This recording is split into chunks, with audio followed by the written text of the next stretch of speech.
Oke, Assalamualaikum warahmatullahi wabarakatuh. Apa kabar semuanya, teman-teman, sobat, sahabat, kerja di rumah aja official. Mudah-mudahan teman-teman semua dalam keadaan sehat walafiat ya, terutama para pioneer, ya Bapak Ibu. Oke, mungkin di kesempatan kali ini kita akan sedikit bahas tentang mengenai P-Network kembali. Ya mungkin sekarang ini gencar-gencarnya teman-teman ya, kita bahas untuk P-Network karena mungkin sebagian daripada kita ya bahkan 50-60% ini sudah mendapatkan undangan KYC. Kemudian KYC ini pun diperluas dengan cara mencari tim validator di setiap negaranya. Oke, mungkin ada pembaharuan lagi tentang mengenai masalah KYC, yaitu tadi teman-teman ya, nggak jauh-jauh pihak developer ataupun CT itu dia pun mengumumkan tentang masalah tindak lanjut dari KYC tersebut. Oke, sebelum kita lanjut ke pembahasan topiknya tentang masalah KYC pembaharuan itu, oke, mungkin sebelumnya saya akan mengklarifikasi terlebih dahulu tentang berita yang beredar tentang mengenai P-Network, sehingga ini itu imbasnya mungkin sebagian para pioner itu sudah tidak semangat lagi untuk menambang P-Networknya. Oke, yang pertama, mungkin pesan saya kepada teman-teman yang lain, khususnya mungkin untuk konten kreator, kemudian juga mungkin yang lain-lain, ya teman-teman mungkin kalau misalkan ajak teman-teman yang lain untuk bergabung di P-Network itu bahasanya nggak usah yang muluk-muluk ya. Kenapa? Dengan cara tersebut nantinya itu menimbulkan kayak apa ya, kayak harapan-harapan yang memang seharusnya itu terjadi, tetapi tidak seperti itu. Contohnya gini aja deh, mungkin teman-teman semua pernah nggak sih untuk ngajak teman-teman yang lain bergabung di jaringan P-Network? Mungkin kita menjelaskannya terlalu wah banget gitu kan ya. Misalkan nih kita nambang nih, modalnya gratis, download aplikasi, install, kemudian setiap hari kita cuman klik tanda petirnya. Dan kemudian nanti di bulan sekian KYC, bulan sekian tentunya mainnet, dan nantinya bisa dicairkan. Harganya pun ada yang bilang $1.000, ada yang bilang $350, ada juga mungkin pokoknya macem-macem ya. Nah, jadi untuk berita tersebut memang tidak ada yang salah. Kenapa? Ya, untuk Pinetok ini memang dia itu sistem tata kelola, teman-teman ya, token tata kelola, di mana token tata kelola ini sebenarnya demi kemajuan P-Network terserah mau dikelola apapun itu, baik itu mungkin dikelola di bagian bidang ekonomi bisa boleh, ataukah mungkin dikelola di bagian teknologi juga silahkan boleh, ataukah mungkin sosial dan lain-lainnya. Bahkan untuk donasi pun nantinya demi kemajuan P-Network apakah boleh? Boleh, semuanya boleh ya, karena P-Network ini merupakan token tata kelola gitu teman-teman.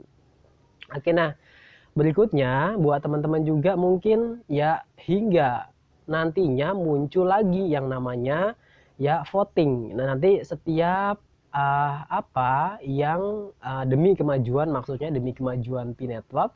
Jadi semuanya itu nanti akan dikembalikan lagi kepada ya siapa lagi kalau bukan ekosistem tersebut. Jadi kita ini ikut andil dalam kemajuan P-Network teman-teman ya. Yang sudah saya bilang juga dari awal ya, mungkin saya banyak banget bikin video P-Network. Jadi setiap kemajuan P-Network semuanya itu akan dikembalikan lagi ke para pioneernya ataukah mungkin ekosistem tersebut. Misalkan P-Network ini nanti akan berjalan di mana, kemudian juga mungkin P-Network ini nantinya fungsinya apa, apakah bisa dibagi, bisa digunakan sebagai alat barter, nah seperti itu dan lain-lain. Pokoknya masih banyak teman-teman ya. Nanti para pihak P-Network itu ngambil yang namanya feedback teman-teman ya. Nanti kira-kira setuju nggak nih kalau misalkan P-Network dipakai sebagai ini, sebagai ini. Nah, nanti dia itu mengambil voting termasuk dalam penentuan harga. Maka muncullah yang namanya konsensus. Nah, konsensus ini dalam penentuan harga ketika mainnet. Nah, oleh sebab itu yang namanya orang kan beda-beda tuh di setiap negara. Taruhlah mungkin di Asia inginnya ketika listing di angka $100. Kemudian juga mungkin di bagian luar negeri di sana ada yang pengen harganya $1.000. Kemudian ada juga yang pengen sekian-sekian, pokoknya berbeda-beda. Tetapi semua itu nantinya itu akan dikembalikan lagi kepada core team. Nah, munculnya konsensus itu seperti itu. Oke, nah, tapi semakin ke sini itu kayaknya itu semakin gimana teman-teman ya? Kayaknya semakin apa ya? Berita-berita seperti ini mungkin menjadi bahan edukasi buat teman-teman semua. Edukasinya apa? Itu untuk edukasi dalam perekrutan member, ataukah mungkin ini dijadikan sebagai alat senjata buat teman-teman semua yang mencari referral. Nah, contohnya mungkin, ikutan dong, ikutan gabung di P-Network. Kerjaannya gampang, cuman klik petir, kemudian nanti bulan sekian bakal KYC dan bulan sekian bakal mainnet, dan bulan sekian pun bisa dicairkan. Nah, kemudian harganya, nah pasti ujung-ujungnya harganya $1.000 gitu. Nah, hal-hal yang seperti inilah teman-teman yang memang ada efek dan imbasnya. Efek dan imbasnya yang ditimbulkan oleh penjelasan-penjelasan ini menjamur teman-teman ya. Menjamur, kemudian juga mungkin efeknya pun ya kemana-mana ya. Pokoknya banyak banget imbas-imbasnya. Ya, imbas-imbasnya. Contohnya gini aja ya, mungkin dengan penjelasan seperti itu ya mungkin teman-teman yang lain yang belum mengerti tentang mengenai project maupun proyek ini menjelaskannya hal yang serupa juga teman-teman ya. Hal yang serupa juga dijelaskan kepada yang lainnya, sehingga apa? Mungkin ini menjadi kepahaman mereka tentang memahami P-Network gitu. Jadi pemahaman mereka yang kita jelaskan ya itu tadi ya, misalkan mainnet bulan Mei, kemudian nanti bisa di withdraw bulan sekian, tahun sekian, kemudian harganya bakal sekian. Nah, inilah teman-teman ya, ini yang menjadi ya, yang tadinya kita ini sebagai senjata untuk ya merekrut ataukah mungkin mengajak teman-teman yang lain untuk gabung, ini pun yang dijadikan edukasi pemahaman mereka, sehingga pemahaman ini pun ya semakin menjamur, mereka itu pahamnya dengan hal-hal tersebut teman-teman ya, terutama pemahaman yang seperti inilah yang mereka pahami. Oke, mungkin terkait dengan hal itu buat teman-teman semua, mungkin pesan saya sama teman-teman yang lain ya, kita ini kalau menjelaskan apalagi konten kreator ya, mungkin yang punya performa, jadi kita ini ngebahasnya edukasilah sedikit mereka ya, jangan terlalu wah juga teman-teman ya. Contohnya mungkin harganya bakal sekian, ininya bakal ini, ininya bakal itu, kemudian 1000 USD lah, segala macem lah. Nah, dengan teman-teman seperti itu, ini yang menimbulkan mungkin sebagian orang semangat ya. Kemudian sebagian orang pun pastinya kecewa ya dengan hal janji-janji aja teman-teman. Sementara itu ya mungkin developer itu ini hanya sebagai rencana. Yang namanya roadmap itu mungkin sudah diatur pada kuartal berapa, bulan berapa bakal dilistingkannya, misalkan pembukaan gerbang KYC. Kemudian kuartal berapa pada tahun berapa bakal dijadikan testnet, kemudian public sale dan lain-lain, pokoknya gitu deh teman-teman ya. Tapi itu core team itu tidak pernah menjamin dengan adanya hal itu. Yang namanya proyek itu bisa berhasil, bisa gagal, dan tentunya bisa maju, dipercepat alias dimajukan, kemudian bisa gagal, ataupun mungkin selain gagal bisa diundur gitu teman-teman. Oke, nah jadi seperti itu teman-teman ya.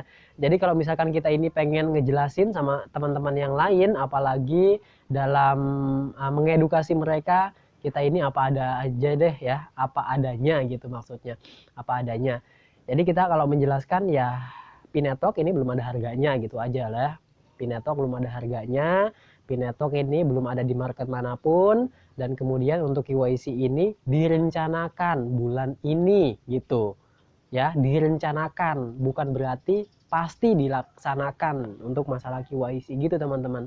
Itu harapan saya kepada yang lain ya, sehingga kenapa saya bikin video ini, karena banyak yang japri banget ya, mungkin via WhatsApp, media sosial termasuk Telegram.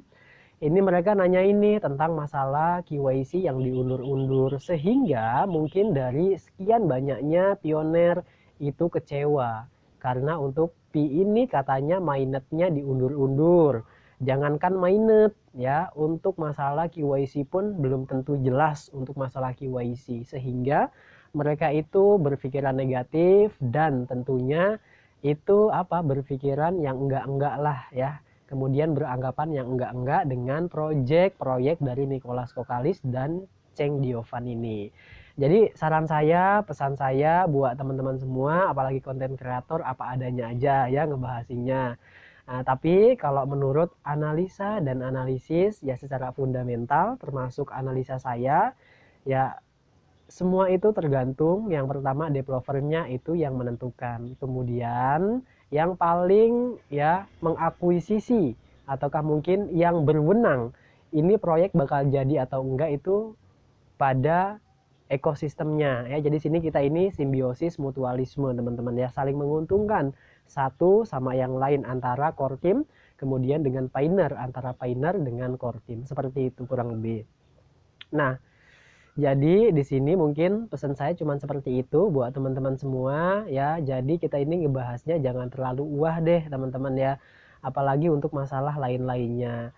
Nah, kalau misalkan Pinetok ini apakah bisa dijadikan sebagai alat belanja nantinya, misalkan di Picoin Mall, kemudian ada juga pokoknya belanja-belanja market-market yang lainnya lah, pokoknya banyak banget teman-teman ya. Apakah bisa nantinya untuk dibelanjakan? Oke, mungkin terkait hal itu buat teman-teman semua, di sini mungkin untuk regulasinya khusus ya di Indonesia, untuk terkait regulasinya itu belum ada. Ya, apakah Pinetok ini bisa dijadikan barter ataukah mungkin nantinya bisa dijadikan sebagai alat tukar. Misalkan gini aja deh. Kalau misalkan kita pengen belanja, mungkin taruhlah mungkin di Shopee ya gitu kan ya. Nah, nanti di Shopee itu mungkin kita bayarnya pakai PIN nih gitu kan ya, atau di barter. Nah, ini mungkin hal-hal yang kata-kata seperti itu memang menyalahi aturan teman-teman ya. Nah, kenapa? Karena untuk alat pembayaran yang sah itu diatur oleh undang-undang. Dan kemudian yang namanya cryptocurrency ini merupakan aset digital, di mana aset digital ini menjadi alat komoditi yang bisa diperjualbelikan secara elektronik ataupun digital gitu.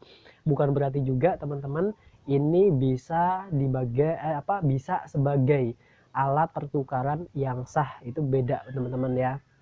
Nah, kecuali ya mungkin kalau misalkan sudah ada regulasi ataukah mungkin sudah ada yang bisa nembus ke dalamnya ya, kecuali ada penampung yang sekiranya contohnya mungkin seperti ada salah satu platform yaitu Nanovest. Mungkin Nanovest itu mengeluarkan yang namanya Nanobuy token. Kalau Nanobuy token mungkin itu sudah terregulasi teman-teman ya, regulasinya mungkin sudah menyambung menjadi satu. Jadi untuk Nanovest itu mungkin NBT-nya bisa digadaikan. Nah, NBT-nya digadaikan, kemudian kita mendapatkan uang. Jadi Nanobet itu bisa digadaikan ya. Itu beda lagi ceritanya. Nah, berbeda dengan P-Network yang ini secara global diterima tetapi tidak ada aksesnya untuk ke pemerintahan ataukah mungkin ke regulasi ya, regulasi di setiap negara itu harus mengikuti peraturan-peraturan di setiap negara. Mungkin itu bertentangan ya dengan apa yang kita jelaskan. Itu yang pertama. Itu yang kedua teman-teman ya, tentang mengenai P-Network. Oke, mungkin kita bakal lanjut lagi. Teman-teman sudah paham ya tentang masalah itu. Jadi pesan saya buat teman-teman semua, kalau misalkan teman-teman semua ya masih semangat dan percaya dengan adanya P-Network, teman-teman lanjutkan untuk menambangnya. Tapi kalau misalkan teman-teman sudah kecewa, putus asa, teman-teman pikirkan kembali dengan ekosistem yang telah terbentuk di P-Network sudah mencapai 60 juta pioner. Dan kemudian kalau misalkan teman-teman semua sudah tidak percaya sama sekali dengan adanya P-Network, silahkan dengan berat hati silahkan diuninstall ya, ataukah mungkin dihapus aplikasinya dari handphone teman-teman. Oke, mungkin itu yang ketiga nih. Oke, nah mungkin berikutnya buat teman-teman semua Oke, mungkin berikutnya buat teman-teman semua nih, terkait tentang masalah KYC ataukah mungkin know your customer ataukah mungkin pengecekan data, sebenarnya fungsinya apa sih? Nah, sebelum kita bahas lanjut tentang mengenai itu, nah teman-teman itu harus paham dulu nih apa itu KYC, apa itu know your customer. Jadi sebenarnya semua platform, semua apapun itu exchange ataukah mungkin bisnis yang lain itu membutuhkan yang namanya KYC gitu. KYC itu sebenarnya hanya untuk membedakan apakah orang ini real, apakah orang palsu, teman-teman ya. Oleh sebab itu buat teman-teman semua di sini itu diwajibkan untuk melakukan KYC agar teman-teman semua dapat disortir. Jangan sampai nantinya setiap orang itu memiliki banyak akun. Itu yang pertama. Kemudian juga untuk mematuhi AML.